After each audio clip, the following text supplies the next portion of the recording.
Adanya jaminan kesehatan dan keselamatan kerja bagi setiap manusia adalah hal yang sangat diharapkan. Hal ini disampaikan oleh Sekda Kota Sabang, Dr. Andes Zakaria MM, dalam kegiatan sosialisasi manfaat program bagi anggota Kopri Kota Sabang. Ketua Dewan Pengurus Kopri Kota Sabang dan juga selaku Sekretaris Daerah Kota Sabang mengatakan bahwa kegiatan ini sangat penting bagi anggota Kopri dalam meningkatkan kesejahteraan hidup setiap ASN Kota Sabang sebagai peserta BPJS Ketenagakerjaan. Kepala BPJS Ketenagakerjaan Cabang Banda Aceh Sarifahwan Fatimah menyampaikan bahwa kegiatan ini sesuai amanah undang-undang bahwa setiap pekerja baik penerima upah dan bukan penerima upah diwajibkan terdaftar dalam program BPJS Ketenagakerjaan. Dalam hal ini adalah anggota Kopri. Meskipun ASN Kota Sabang sudah terdaftar pada PT Taspen, namun ASN tersebut masih memiliki resiko kecelakaan kerja dan kematian saat melaksanakan kegiatan kerja.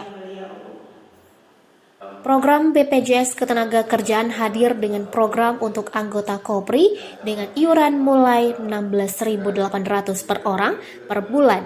BPJS menanggung apabila peserta Kopri mengalami kecelakaan saat melaksanakan tugas dan aktif menjadi anggota Kopri. Efek dari program BPJS Ketenagakerjaan dapat dirasakan antara lain jaminan kecelakaan kerja, jaminan kematian, dan jaminan hari tua. Jadi kalau di sini kita resiko apabila terjadi meninggal dunia atau kecelakaan dalam hubungan pekerjaan.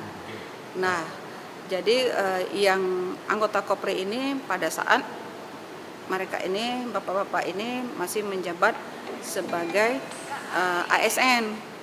Nah, setelah pensiun berarti itu tidak lagi menjadi anggota Kopri.